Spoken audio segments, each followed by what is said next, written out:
Hey everyone, welcome to another great episode of IX Studio Sessions. My name is Chris, I'm your host for this series. Together with me, the co-host Anthony. What's up, Anthony? Everything is good. Number 4 today. Oh yeah. Yeah. We're getting close to halfway. Yeah, halfway. Today we're having a very special guest with us today. It's our creative director at Planet IX, Mr. Carl. Hello, nice to meet you. How are you doing today, Carl? I'm very good, very good. That's awesome. Yeah. So today, the topic today, it's going to be the design, obviously, and a little bit about the game lore and how you view the game from a creative perspective. Yeah, cool. Yeah. I think everybody out there, they love the design. So we're very happy to have you here. Actually, the head of design of how you're thinking. What's the design language? Yeah. How do you build this product? That Well, I think thanks for asking and thanks for the compliments. First of all, we're a team of about 12 people. When I started here, I think we were 6 in total in the whole company, and the creative department then was very small. We were like 2 or 3 people, and now we've grown to around 12 in-house that are here working every day, but also I think 12 other freelancers and consultants working around the world. So it's exciting, and there's a lot of really talented people in our group, people with backgrounds in gaming, artists, concept artists, copywriters, art directors, motion graphics guys. So it's really, really cool. The kind of look and feel of the whole game, I guess, is a kind of futuristic cyber world where obviously the planet is overgrown and covered in ash and decay from we're going to be alluding in the future on the backstory a bit more once the season evolves. But I think it's a lot of it has to do with how we humans in these years we live in are mistreating our habitat, and how like our greed and our like way of living has caused this kind of end of the world that the AOC, you guys are now returning to help resurrect. Planetary resurrection. Planetary resurrection. Yeah. So tell us a little bit about the map in general, because now, like you say, it's covered in ash. It's all connected to the lore, the story. It's waste everywhere, right? So you can almost see it like the whole planet is covered in maybe a meter of waste. That's why you need the drones. That's why we need AOC's agents cannot walk on the planet now. The air is too polluted. So right now the first step has been using drones to clean. And really, we'll get into mission control later. But mission control has been a really nice way to utilize the drones. Anyway, the map is covered in waste. In this waste, of course, are old relics, are old things from the past. It's not only sludge. So the idea is now that you turn in your waste either to Eternal Labs, where they filter the waste. It's like a waste refinery where you can find biomods, which are made up of metamaterials. The metamaterials that are in the biomods might be something that we will revisit again in the future chapters or seasons of the game. So the next season you won't have as much ash. No, so exactly. So the idea is that there's a the idea is as almost like a force. All the agents are working to a global goal. You know, that together we're going to get the waste levels down. So what we might see in the next season is light being able to penetrate the surface. Nice. And what light does is, as we know, like photosynthesis, things might start growing. And what we find in the earth also might become, Eternal Labs equipment might become stronger, so we might start to find fossils and DNA, and maybe we can create some new life. So that's going to be super fun. That's really what do you think about this? Are you listening? Are you listening? Yeah. I mean, this is very sneak peek. You know, like there's we have a lot of lore written down. We have a super good writer and concept artist working here who are together with me helping to create this. But it's super fun. So what would you say the benefits are by having this huge and talented and sync team in-house? Yeah, I think since it's not a normal game in the sense where we can just create a story that has a beginning and end, where you kind of are finished. You know, like you yourself choose when your story is done. But I think the game could actually live for quite a while. I think the end game for us is not to create a billion populations in the world, so it all can happen again. The mistakes that humans have made, if that's how you see it. But I think it's more about maybe creating the real ecosystem where man and nature live together in a better way. So yeah, I think right now also in regards to the map, I think we since we have so many picks, you know, there's 1.7 billion picks on the planet and a lot of players. It's hard to create the kind of dynamic and immersive map experience that we want.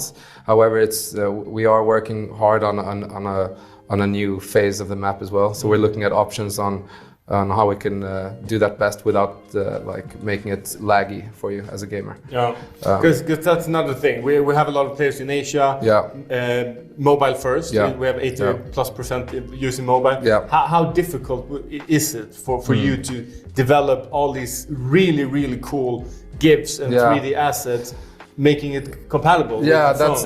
it's a good question. I mean, like right now we are a team of 35 people here in Stockholm. I think we have probably as many around the world, but we need more people to help us to be able to do these kind of things, to optimize for different web like browsers, different speeds. One thing that we're talking about is making a kind of a flat version of at least mission control where there's a lot of 3D. So people with low quality internet can see it maybe from a locked position with images, just so they at least can play it. You know, a lot faster. Yeah. How do you think? Sorry, how do you think the especially mission control? If you take that, now we have the drones and facilities. Of course, you start with waste and biomod. Yeah. How will this evolve with the tech structure? And I know we have drones. Sorry, rovers. Rovers coming up soon. Coming up. Yeah. What's the idea behind this? We're also adding more tiles. Yeah. Well, I mean, the rovers is like is a start to the future, I guess, of actually being on the surface of the planet, you know. So I think, for example, these facilities that generate energy. I mean, yes, we all want to stake the energy for rewards, and we want to turn in the waste for Astra credits or biomods. But you know, like if you're smart, you might keep some energy for the future, next season that's coming. You might want to save some waste as well for that, because you know, if for example we want to start building colonies, greenhouses, you know, who knows what you might need that energy for. Yeah. So yeah, it's exciting. I think that's a really good thing, because I'm staking all my energy straight away. It could be good to have that in mind. That we are just at these early days. We're constantly growing and evolving the game, to have that in mind, that you maybe shouldn't use everything. No, that's good. And there's also, I mean, like as a player or as an agent, there's different strategies you can choose. I think, you know, you can either just you know, buy your picks and trade them and stake your territories, you know, and hope for the best, you know. But I think the real game changers are going to be the ones who you know, build facilities, get the energy, think about their own plans, and maybe, like, you know, in the future with potential battle passes and challenges coming into the game, maybe having friends and creating factions. You know, like there's a lot of stuff in the pipelines. Which is super exciting. Yeah, super exciting. Yeah. And I think time will tell. Just be ready. It's huge where they can go. There's so many different paths that they can take. And he started by saying, right now the world is so filthy and polluted that the agents of change can't even walk there. So already I'm starting thinking, what are their plans for the future? Yeah, for sure. And I think, like, we're looking heavily into just making it a more pleasurable time to be in the whole platform or metaverse of Planet IX. I think you know, we're talking about you know, adding maybe radio stations and music and chat rooms and whatever. So it's going to be really fun. The territories as well might evolve. So, you know, so you might be able to do some things if you have a zone, and something else if you have a sector, and so on. So that's super exciting. Yeah, definitely. Yeah. I feels like we're actually playing in the metaverse. We're playing a blockchain game in the metaverse. You can do all this stuff in the future within the game. Yeah, and it is very, right now it's very corporation led, you know, or like very led by what you can do with the different brands and companies. We, of course, I mean, like, I think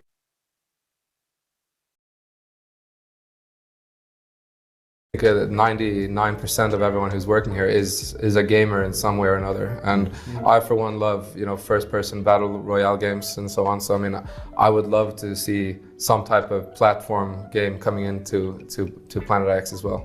So I think with arcade as well soon, with a arena contract coming in, that's going to be super huge. So you can play against each other and earn in-game rewards through that. Yeah, in the tournament. Yeah.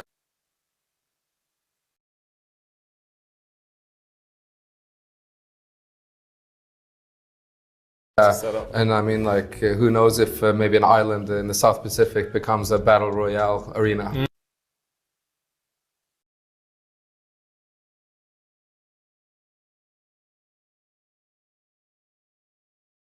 You know, who knows? Where you can be first person and run around. And, I think you know. So I mean,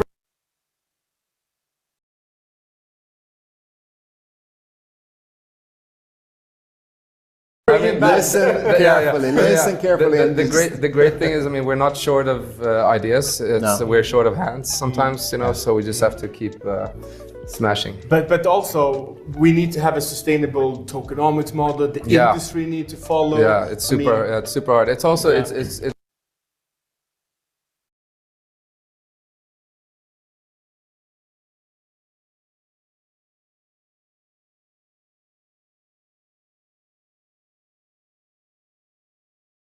difficult in that sense that everything we want to do, everything we want to update in the game might have an implication on the contracts. And then we have to, you know, so everything takes a bit longer, you know, so please be patient, you know. But also, it's crazy. I mean, a lot of the stuff we come up with for some of the corporations might actually influence what we do in the real world, you know.